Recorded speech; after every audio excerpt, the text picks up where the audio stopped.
ఎప్పుడైనా ఒకటి కోరుకుంటే రెండు లభిస్తే సంతోషమే కదా. మన సిర్లసీమ 2లో కూడా అంతే. డిటిసిపి ప్లాట్ కొంటే ల్యాండ్ అప్రిసియేషన్ అనేది ఒక లాభం, శ్రీగంధం చెట్ల మీద వచ్చే ఆదాయం మరో లాభం. డబుల్ బెనిఫిట్ ఆఫర్ తో సిర్లసీమ 2.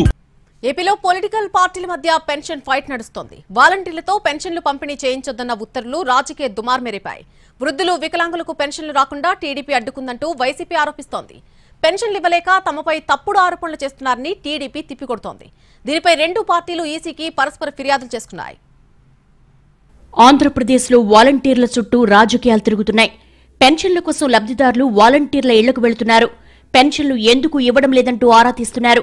తెలుగుదేశం పార్టీ, చంద్రబాబు నాయుడు పంపిణీ చేయకుండా అడ్డుకున్నారని వైసీపీ నేతలు ఆరోపిస్తున్నారు. లబ్ధిదారులు వాలంటీర్లతో పెన్షన్ల గురించి అడుగుతున్న వీడియోలను సోషల్ మీడియాలో పోస్ట్ చేస్తున్నారు. వాలంటీర్స్ తో ఇన్నాళ్లు లేని ఇబ్బందులు ఇప్పుడే ఎందుకొచ్చాయని వైసీపీ నేతలు ప్రశ్నిస్తున్నారు. ఎన్నికల సంఘం వాలంటీర్లను పక్కన పెట్టాలని చెప్పగానే టీడీపీ నేతలు సంబరాలు చేసుకున్నారని మాజీ మంత్రి పేర్ని నాని అన్నారు. పెన్షనర్ల నుంచి వ్యతిరేకత వస్తుందని తెలిసి మళ్లీ ఇప్పుడు తమకేం సంబంధం లేదంటూ ప్లేటు ఫిరాయిస్తున్నారని మండిపడ్డారు. పెన్షనర్లకు ఇంటికి వెళ్లకుండా డబ్బులు ఆపింది ఎవరు? వెంటనే కేంద్ర ఎన్నికల సంఘం వాలంటీర్లను పక్కన పెట్టండి అని ఉత్తర్వులు ఇవ్వగానే సంబరాలు చేసుకున్నారు. తుళ్ళింతలు, కేరింతలు తెలుగుదేశం వాళ్ళందరూ. ఇవాళేమో మామూలుగా అసలు తలుపు సందులో తోకబడిన కోతిలాగా తన్నుకుంటున్నారు. ఇవాళ పెన్షన్లు పంపిణీ చేయొద్దని ఎవరు చెప్పింది? ఏ రాష్ట్ర వైఎస్ఆర్ కాంగ్రెస్ పార్టీ అన్న పెన్షన్లు పంచమని చెప్పిందా? చంద్రబాబు నాయుడు గారు, నువ్వు కాదు, నీ తల్లో జేజమ్మ దిగి వచ్చినా పెన్షన్లు ఆపడం ఎవడి వల్ల కాదు, జగన్మోహన్ రెడ్డి గారి ప్రభుత్వంలో నీ వల్ల కానే కాదది.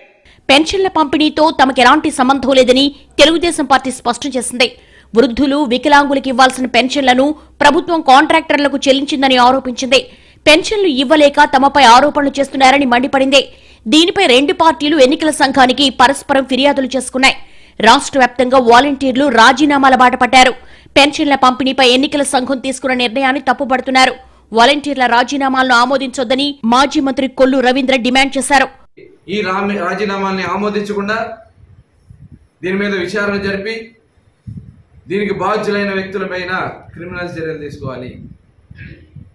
ఎవరైతే ఇవాళ రాజీనామాలు చేసి ఇవాళ జై జగన్ అని చెప్పి వాళ్ళు మాట్లాడుతూ ఉన్నారని ఏమన్నాలి? వాలంటీర్లు ముసుగు కాదా ఇది?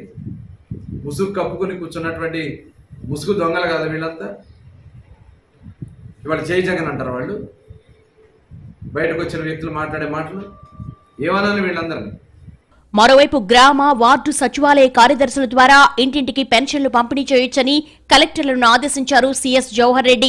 గ్రామ, వార్డు సచివాలయాల వద్దే పంపిణీ చేస్తే సౌకర్యాలు కల్పించాలని కలెక్టర్లకు సూచించారు. వారం రోజుల్లోపు ప్రక్రియను పూర్తి చేయొచ్చన్నారు.